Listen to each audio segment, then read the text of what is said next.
Pentagon. The day before 9/11, Secretary of Defense Donald Rumsfeld declared war, not on foreign terrorists.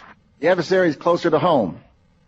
It's the Pentagon bureaucracy. He said money wasted by the military poses a serious threat. In fact, it could be said that it's a matter of life and death. Rumsfeld promised change, but the next day, the world changed. And in the rush to fund the war on terrorism, the war on waste seems to have been forgotten. My 03 budget calls for more than $48 billion in new defense spending. More money for the Pentagon when its own auditors admit the military cannot account for 25% of what it already spends. According to some estimates, we cannot track $2.3 trillion in transactions. $2.3 trillion with a T.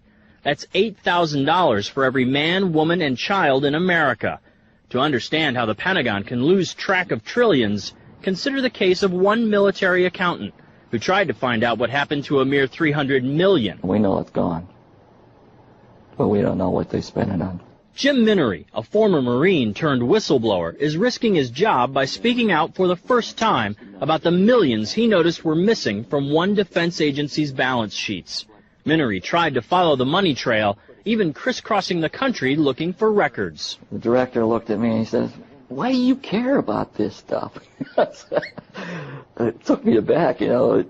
My supervisor asked me why I care about doing a good job. So he was reassigned and says officials then covered up the problem by just writing it off. They got to cover it up. That's where the corruption comes in. They've got to cover up the fact that they can't do the job. The Pentagon's Inspector General partially substantiated several of Minery's allegations, but could not prove officials tried to manipulate the financial statements. 20 years ago, Pentagon employee Franklin C. Spinney made headlines exposing what he calls the accounting games.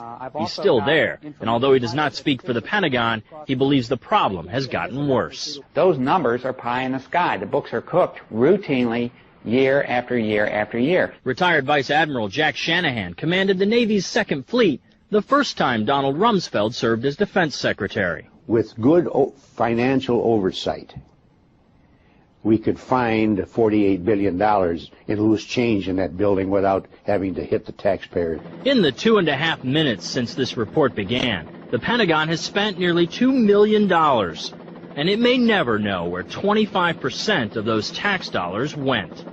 In Los Angeles, I'm Vince Gonzalez for Eye on America.